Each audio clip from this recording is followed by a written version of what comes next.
HTML का पूरा नाम है हाइपरटेक्स्ट मार्कअप लैंग्वेज। अब ये दो बड़े शब्द हैं, है ना? इनको तोड़ते हैं। हाइपरटेक्स्ट का मतलब है ऐसा टेक्स्ट जिसमें लिंक्स होते हैं, मतलब एक पेज से दूसरे पेज पर जाने का रास्ता।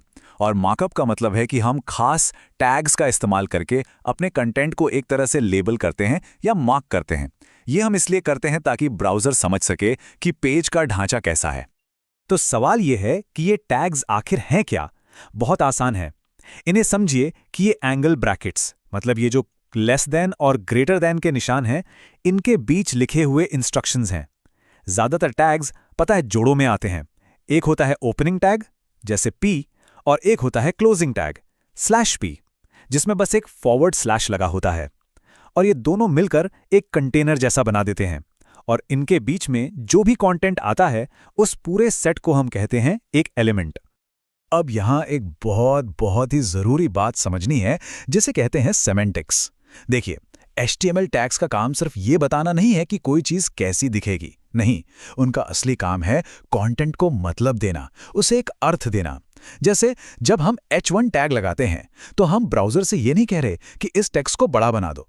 हम कह रहे हैं, सुनो, ये इस पेज की सबसे सबसे ज़रूरी हेडिंग है। तो ये सिर्फ स्टाइल की बात नहीं है, ये मतलब की बात है।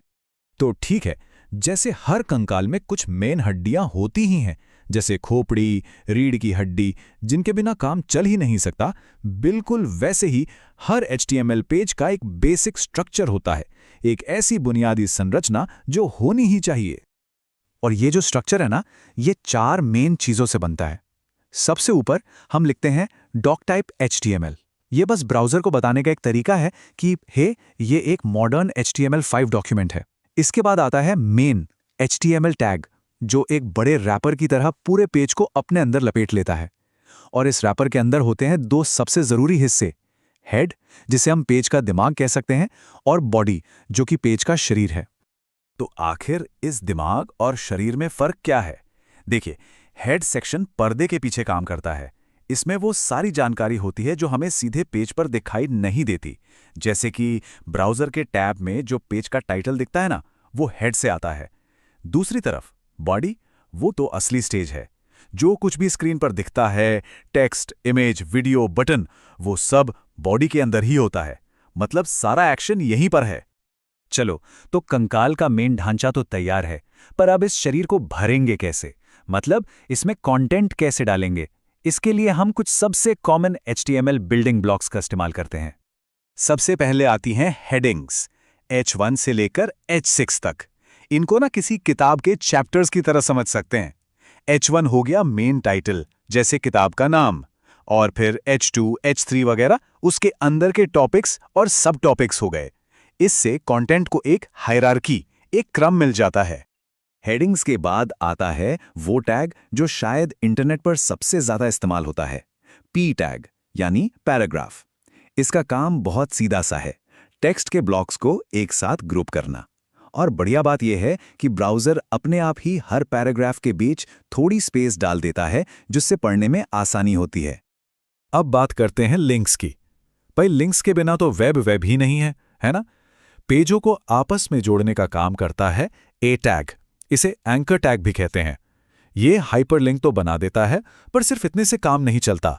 इसे ये भी तो बताना पड़ता है कि लिंक को क्लिक करके जाना कहाँ है।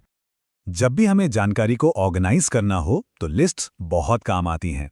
2 तरह की होती हैं। एक है UL यानी अनऑर्डर्ड लिस्ट। इसमें क्रम जरूरी नहीं होता, तो बस बुलेट पॉइंट्स बन जाते हैं। दूसरी है OL यानी ऑर्डर्ड लिस्ट। इसमें क्रम जरूरी होता है, जैसे कोई रेसिपी के स्टेप्स, तो इसमें 1, 2, 3 नंबर्स आते हैं। और हाँ, दोनों ही लिस्ट में हर एक आइटम को LI टैग के अंदर लिखा जाता है। अभी अभी हमने बात की थी ना कि लिंक टैग को कुछ एक्स्ट्रा जानकारी चाहिए होती है। बस यहीं से HTML का एक बहुत ही पावरफुल कॉन्सेप्ट शुरू होता है, और वो है टैग्स को सुपर पावर देना। इन सुपर पावर्स को टेक्निकली एट्रीब्यूट्स कहते हैं। ये होती क्या है? ये टैग के बारे में दी गई एक्स्ट्रा इन्फॉर्मेशन है, जो हमेशा ओपनिंग टैग के अंदर ही लिखी जाती है। इनको ऐसे समझ सकते हैं कि ये टैग की खासियतों की तरह हैं, जो हमेशा नाम = वैल्यू के जोड़े में आती हैं। इसका सबसे बेस्ट एग्जाम्पल है इमेज टैग, यानी IMG। एक बात ध्यान देने वाली है, ये एक सेल्फ क्लोजिंग टैग है, मतलब इसका कोई क्लोजिंग /img नहीं होता। और इसे काम करने के लिए कम से कम 2 एट्रीब्यूट्स तो चाहिए ही चाहिए। पहला है src यानी सोर्स, जो बताता है कि इमेज की फाइल कहाँ रखी है, और दूसरा है alt यानी ऑल्टरनेटिव टेक्स्ट। तो सवाल ये है कि ये alt एट्रीब्यूट इतना ज़रूरी क्यों है? इसका जवाब एकदम साफ है, ज़रा देखिए। बाएं तरफ जब इमेज किसी वजह से लोड नहीं हो पाती तो बिना alt टेक्स्ट के बस एक टूटा हुआ आइकन दिखता है, कुछ समझ नहीं आता। लेकिन दाएं तरफ क्योंकि alt टेक्स्ट दिया हुआ है तो ब्राउज़र कम से कम ये तो बता देता है कि वहां पर था क्या। है ना एक छोटा सा फर्क, पर इसका असर कितना बड़ा है। तो कुल मिलाकर alt टेक्स्ट 3 बहुत ज़रूरी काम करता है। पहला, जैसा हमने देखा, अगर इमेज लोड ना हो पाए तो ये टेक्स्ट उसकी जगह ले लेता है। दूसरा, ये एक्सेसिबिलिटी के लिए बहुत ज़रूरी है। जो लोग देख नहीं सकते उनके स्क्रीन रीडर इसी alt टेक्स्ट को पढ़कर सुनाते हैं। और तीसरा, ये गूगल जैसे सर्च इंजनों को भी बताता है कि इमेज किस बारे में है। तो ठीक है, हमने सारे ज़रूरी बिल्डिंग ब्लॉक्स तो देख लिए। अब इन सबको एक साथ जोड़कर देखते हैं कि एक असली वेब पेज प्रैक्टिकली कैसा दिखता है। ये एक एग्जाम्पल पेज है, ऑल अबाउट माई सर्वर। चलिए देखते हैं इसमें क्या क्या है। H1 और H2 का इस्तेमाल मेन टाइटल और सेक्शन टाइटल के लिए हुआ है। ये जो ahref/status है, ये एक इंटरनल लिंक है जो इसी पेज पर नीचे स्टेटस वाले हिस्से पर ले जाता है। सर्वर की स्पेसिफिकेशंस को दिखाने के लिए OL यानी ऑर्डर्ड लिस्ट का इस्तेमाल किया गया है। और हाँ, यहाँ रनिंग स्मूथली पर ध्यान दीजिए। इसमें EM टैग लगा है जो सिर्फ टेक्स्ट को इटैलिक नहीं कर रहा, बल्कि उस शब्द पर सिमेंटिक मतलब एक तरह का जोर डाल रहा है। तो पूरी कहानी का निचोड़ क्या है? निचोड़ ये है कि HTML हमारा कंगाल है। ये स्ट्रक्चर देता है, ये मीनिंग यानी मतलब देता है, लेकिन एक चीज़ है जो ये बिल्कुल नहीं करता, और वो है स्टाइलिंग।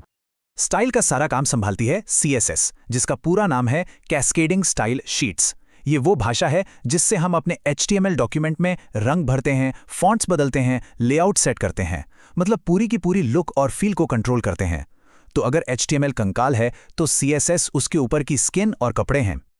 तो आखिर में ये सवाल ज़रूर सोचना चाहिए कि इन इतने बेसिक और सिंपल बिल्डिंग ब्लॉक्स से बना हुआ ये जो कंकाल है, ये आखिर उस कॉम्प्लेक्स और डायनामिक वेब में कैसे बदल गया जिसे हम आज हर दिन इस्तेमाल करते हैं। ये सोचना वाकई कमाल का है कि इस कंकाल के ऊपर CSS और दूसरी टेक्नोलॉजीज़ की कितनी सारी परतें चढ़ी होंगी।